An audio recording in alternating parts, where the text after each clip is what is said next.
Assalamualaikum warahmatullahi wabarakatuh.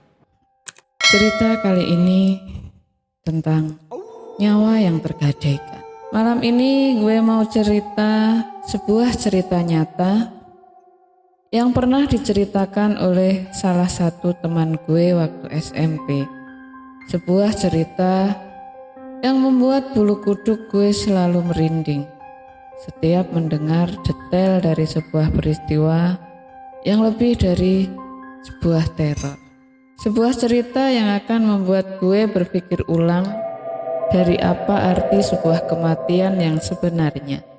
Sebuah cerita tentang sebuah keluarga yang terikat dengan sebuah takdir yang akan membawa mereka dalam satu bencana yang disebut sirep dunyo. Di sini gue akan menceritakan semuanya dari sudut pandang Andi, teman SMP gue yang pernah menjadi saksi peristiwa ini. Berlatarkan tahun awal 2000-an, cerita ini terjadi di sebuah kabupaten di Jawa Timur yang gak bisa gue katakan di mana tempatnya berada. Dan disinilah semuanya kita mulai. Ki omahe sapa to? Gede bener? Tanya teman gue Randu. Seperti biasa setiap minggu pagi adalah waktu yang tepat bagi gue untuk bersepeda keliling kampung. Dan pagi ini menjadi lebih spesial ketika teman baik gue di SMP, Randu dan Riven, datang jauh dari kota untuk bisa berlibur dan menginap di kampung gue. Sebenarnya alasan teman gue menginap bukan untuk sekedar menginap dan mengenal rumah dan kampung gue, namun untuk melihat saksi biksu dari peristiwa yang tempo hari gue ceritakan ke mereka. Sebuah cerita yang akan berhubungan dengan rumah besar di depan gue ini. Iki omahe sing tak critakne wingi, kata gue sembari menatap jauh jendela-jendela serta pintu yang sudah rusak tergerus zaman. Peristiwa ini sendiri sudah terjadi sekitar 4 tahun yang lalu, dan sampai saat ini rumah ini tak terurus, seolah menyimpan semua kengerian itu sendiri di atas tanah ini. Gue sendiri selalu merinding setiap melewati jalan ini, terlebih bila melihat rumah besar ini dengan pagar berkaratnya, rumput liar di halamannya, dan terlebih setiap melihat ke jendela-jendela yang kacanya sudah pecah di sana sini. Gue merasa di dalamnya seperti ada orang yang mengamati gue dari sana. Apapun itu, gue merinding. Oh iki toh, oleh mlebu ra iki. Hah? Gue menatap Randu yang baru aja turun dari sepedanya. Sementara Rivan masih menimbang apakah dia mau senekat itu. Apalagi bila tahu sejarah rumah ini. Suara berderit dari pagar besi yang berkarat terbuka. Ketika Randu sudah masuk dan memasuki halaman rumah yang dipenuhi rumput liar dengan tumbuhan putri malu di sana sini, di mana durinya harus dihindari. Seolah gue tahu kelakuan teman gue Randu yang memang sudah penasaran sejak awal gue ceritain cerita ini. Maka gue pun terpaksa mengikuti. Riven pun mau tak mau juga harus ikut.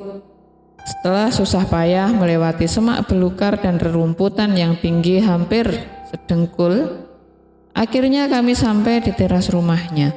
Keramiknya masih tampak bagus, meski dipenuhi debu dan dedaunan yang entah tertiup angin dari pohon yang mana di sekitar sini.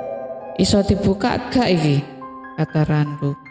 Ojo, kata gue khawatir. Gue udah buat perjanjian sebelumnya bahwa kami seharusnya hanya melihat dari pagar luar rumah. Namun realitanya malah kita masuk sampai ke teras. Dasar Randu yang kebangetan. Dia malah memutari rumah dan bergerak pergi ke pintu belakang. Mau tak mau, gue dan Riven mengikuti. Di samping rumah ada tanah lapang yang juga dipenuhi rerumputan liar. Banyak pohon di sana, mulai dari mangga hingga rambutan. Di balik langkah kaki kami, gue terpaku menatap jendela-jendela yang berjejer di sisi rumah, berharap gak mendapatkan pemandangan yang tidak diinginkan. Syukurlah kami sampai di pintu belakang dengan pemandangan yang gak kalah tak karuan, seperti teras depan. Bau amis dan pesing tercium di sana-sini. Beberapa kali gue menahan penciuman hidung gue. Di lain hal, Rifan hanya diam memandang ke sana kemari. Nyalinya menciut manakala dia melihat ke arah ayunan besi yang gak kalah berkarat dibanding pagar rumah depan. Iku toh ayunan sing mbok ceritake. Randu pun menatap ayunan itu. Kami bertiga tampak tegang karena gue pernah mendengar bahwa setiap malam hari ayunan itu selalu berayun sendiri, meninggalkan suara berdencit dari besi yang sudah lama tidak dilumasi. Namun hari ini tampaknya semua baik-baik saja. Toh, itu hanya cerita dari warga kampung. Randu yang pertama mencoba membuka pintu sesaat gue dibuat terperangah, karena pintu belakang tampak terbuka lebar di depan kami. Iso dibuka loh, kata Randu yang entah begitu antusias. Mlebu yuk, gue berpikir mungkin benar kata beberapa pemuda kampung gue. Banyak yang bilang semenjak kosong rumah ini digunakan untuk anak-anak nakal menenggak miras. Namun gak sedikit dari sana muncul cerita-cerita bahwa terkadang ada penghuni yang tak kasat mata yang tinggal di dalam rumah ini. Gue terdiam lama sampai Randu menarik tangan gue, sementara Rifan mulai berjalan mengikuti. Dari rumah kebanyakan, mungkin karena sudah tidak lama berpenghuni, pikir gue hal yang pertama gue rasain saat melihat bagian dalam rumah adalah dingin. Hawanya benar-benar berbeda. Randu yang memimpin. Gue melihat di tembok kiri kanan penuh dengan coretan vandalisme. Kadang gue miris melihatnya, namun bila gue lihat coretan-coretan itu, gue rasa ini berhubungan dengan cerita masa lalu rumah ini. Terlebih saat gue tertuju pada sebuah kalimat yang membekukan tubuh gue. Tulisan itu dicoret dengan cat warna merah besar. Sebuah tulisan yang akan membuat siapapun yang masuk tertuju membacanya. Keluarga iblis, gelap, pesing, dan dingin. Semuanya begitu terasa, terlebih saat kita masuk lebih dalam lagi ke rumah itu. Ojo atuh-atuh rek, kata Rifan. Gue baru sadar kalau sedari tadi Rifan tampak tertarik. Begitu bertentangan dengan nyalinya yang tak seberapa. Randu masih menelusuri rumah itu, sangat-sangat antusias. Dia melihat ke sana kemari dan itu mengganggu gue, sangat mengganggu. Sepertinya gue tahu apa yang dia coba cari dan rupanya dia sudah menemukannya. Sebuah tangga ke lantai 2 rumah ini. Ayo golei kamar Sadia. Gue merinding tiba-tiba ketika Randu menyebut nama itu, seolah ada angin dingin berhembus di belakangku. Yus, aja ngomong ngawur kowe ya, kata gue menekan. Randu tampak paham ucapan gue. Dia menyesal, namun tak seberapa lama dia kembali menjadi Randu yang super penasaran. Akhirnya kami naik ke lantai 2. Di lantai 2 kondisinya tidak banyak berubah dari lantai 1. Perabotan rusak di sana sini dan semakin banyak tulisan yang tidak mengenakkan ketika dibaca. Randu masih menelusuri kamar per kamar, membuat gue tahu dari mana saja pemandangan jendela itu tertuju ke arah luar. Ketika asik melihat-lihat bagian kamar per kamar, gue berhenti di salah satu kamar. Sebuah kamar yang gak asing di mata gue. Gue mendekati jendela dan langsung bisa melihat pemandangan di luar. Ada sepeda kami bertiga terparkir di depan gerbang besi itu. Sontak otak gue memutar ulang semua pengalaman gue selama ini.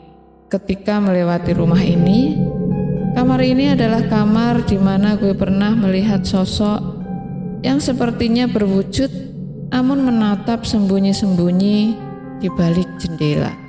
Seketika itu juga leher gue merasakannya. Kamar ini suasananya lain dari kamar yang lain. Dan ketika gue berbalik mau meninggalkan kamar ini, gue terkejut dengan kehadiran Rifan yang menatap gue tampak tenang. Iki kamare sak dia.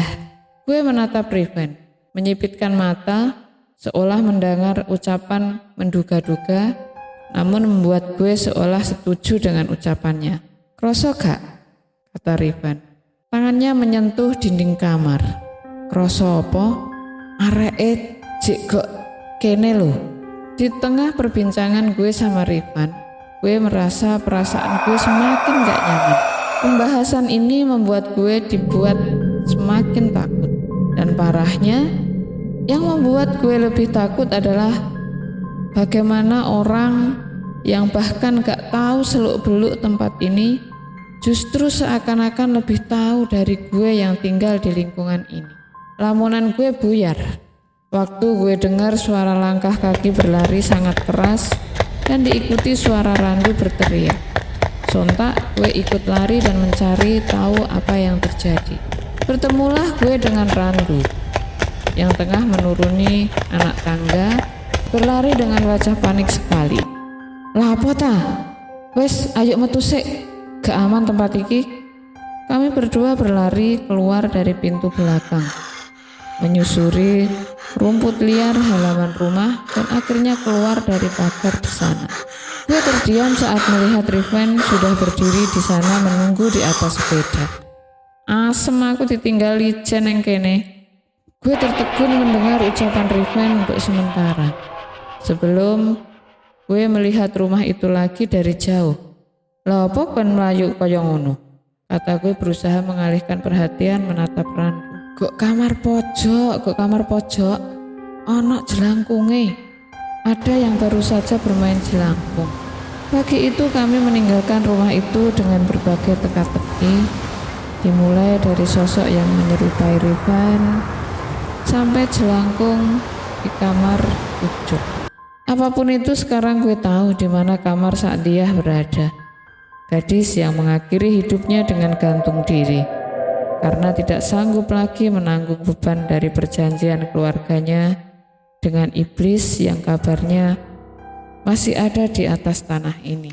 Mulai dari sini kita masuk ke peristiwa 4 tahun yang lalu, di mana semua ini bermula.